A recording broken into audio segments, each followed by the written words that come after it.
ಜಾತಿ ಧರ್ಮಕ್ಕೆ ಕುರಿತಂತೆ ಕೆಲವೊಂದ್ಸರಿ ರಾಜ್ಯದಲ್ಲಿ ದ್ವೇಷದ ಭಾಷಣಗಳಾಗ್ತವೆ. ಆ ದ್ವೇಷದ ಭಾಷಣಕ್ಕೆ ಇನ್ಮುಂದಾದ್ರೂ ಬ್ರೇಕ್ ಬೀಳತ್ತಾ? ಕಠಿಣ ಕಾನೂನನ್ನ ಜಾರಿ ಮಾಡೋದಕ್ಕೆ ರಾಜ್ಯ ಸರ್ಕಾರ ಮುಂದಾಗಿದೆ.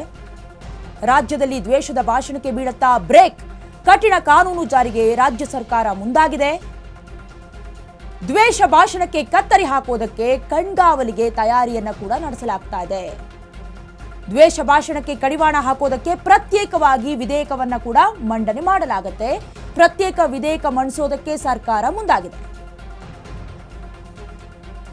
ಇನ್ನು ರಾಜ್ಯದಲ್ಲಿ ದ್ವೇಷದ ಭಾಷಣಗಳು ಆಗ್ತಾ ಇರ್ತವೆ. ಕೆಲವೊಂದು ಕೋಮುವಾದ ಅಥವಾ ಕೋಮು ಗಲಭೆಗೂ ಕೂಡ ಆ ದ್ವೇಷ ಭಾಷಣ ಕಾರಣವಾಗುತ್ತೆ. ಕೆಲವೊಂದಷ್ಟು ಕಟ್ಟುಪಾಡುಗಳಿವೆ. ಜಾತಿಯನ್ನ ನಿಂದನೆ ಮಾಡೋದು ಅದೆಲ್ಲವೂ ಕೂಡ ಮಾಡೋ ಹಾಗಿಲ್ಲ, ಆದರೂ ಕೂಡ ದ್ವೇಷ ಭಾಷಣ ಮಾಡ್ತಾರೆ. ಹಾಗಾಗಿ ಮಸೂದೆಯನ್ನ ಮಂಡನೆ ಮಾಡಲಾಗುತ್ತೆ.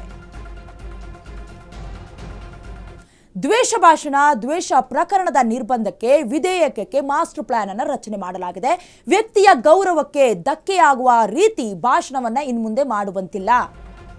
ದ್ವೇಷ ಭಾಷಣ, ದ್ವೇಷ ಪ್ರಕರಣವನ್ನ ನಿರ್ಬಂಧಿಸೋದಕ್ಕೆ ವಿಧೇಯಕ ಮಂಡನೆ ಮಾಡೋದಕ್ಕೆ ಪ್ಲಾನ್ ಮಾಡಿಕೊಳ್ಳಲಾಗಿದೆ. ವ್ಯಕ್ತಿಯ ಗೌರವಕ್ಕೆ ಧಕ್ಕೆಯಾಗುವ ರೀತಿ ದ್ವೇಷ ಭಾಷಣವನ್ನ ಮಾಡುವಂತಿಲ್ಲ. ಯಾವುದೇ ಸಮುದಾಯಕ್ಕೂ ಕೂಡ ಯಾರು ಧಕ್ಕೆಯನ್ನು ಕೂಡ ಉಂಟು ಮಾಡುವಂತಿಲ್ಲ. ಇನ್ನು ಮುಂದೆ ಪ್ರಸ್ತುತ ಅಧಿವೇಶನದಲ್ಲಿ ಈ ವಿಧೇಯಕವನ್ನ ಮಂಡನೆ ಮಾಡೋದಕ್ಕೆ ಸಹಮತ ಕೂಡ ಬರ್ತಾ ಇದೆ. ಶಾಸಕಾಂಗ ಸಭೆಯಲ್ಲಿ ಈ ಕುರಿತು ಚರ್ಚೆ ಮಾಡಿ ಮುಂದಿನ ತೀರ್ಮಾನವನ್ನ ಕೈಗೊಳ್ಳಲಿದ್ದಾರೆ.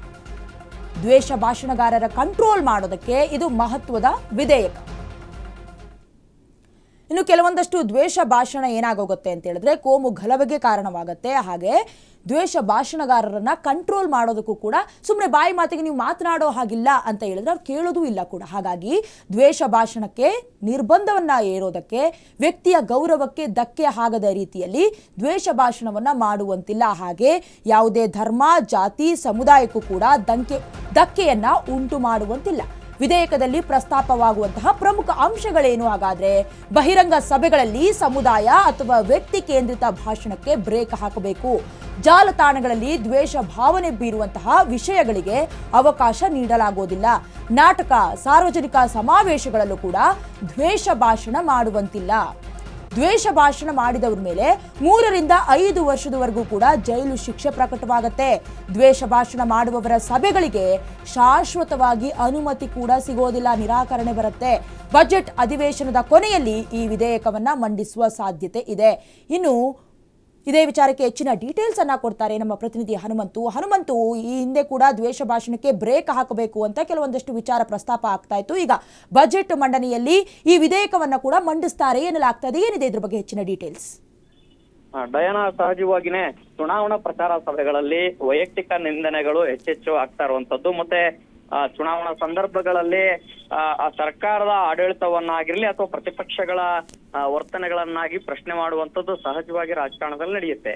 ಅದನ್ನ ಮೀರಿಯೂ ಕೂಡ ಕೆಲವೊಂದು ಸಭೆ ಸಮಾರಂಭಗಳಲ್ಲಿ ವೈಯಕ್ತಿಕ ನಿಂದನೆಗಳು ಮತ್ತೆ ಒಂದಷ್ಟು ಕೆರಳಿಸುವಂತಹ ಮಾತುಗಳನ್ನ ಆಡ್ತಾ ಇರುವಂತಹ ಹಿನ್ನೆಲೆಯಲ್ಲಿ ಅದಕ್ಕೆ ಕಡಿವಾಣ ಹಾಕ್ಬೇಕು ಅನ್ನೋದು ಕೇವಲ ಸಭೆಗಳಲ್ಲಿ ಮಾತ್ರ ಅಲ್ಲ, ಸಾಮಾಜಿಕ ಜಾಲತಾಣಗಳಲ್ಲೂ ಕೂಡ ಈ ರೀತಿಯ ಒಂದು ಘಟನೆಗಳು ಆಗ್ತಾ ಇರುವಂತಹ ಹಿನ್ನೆಲೆಯಲ್ಲಿ ಅವುಗಳಿಗೆ ಕಡಿವಾಣ ಹಾಕ್ಬೇಕು. ಯಾಕೆಂತಂದ್ರೆ ಈಗಾಗಲೇ ಒಂದು ರೂಲ್ಸ್ ಆಗಿ ಈಗಿರುವಂತದ್ದು ಯಾವುದೇ ರೀತಿಯ ನಿಂದಿಸುವಂತಹ ಒಂದಷ್ಟು ಭಾಷಣಗಳಾಗಿರ್ಲಿ ಆತರ ಮಾಡಬಾರ್ದು ಅನ್ನೋಂಥದ್ದು ಮಾತುಗಳಿದೆ.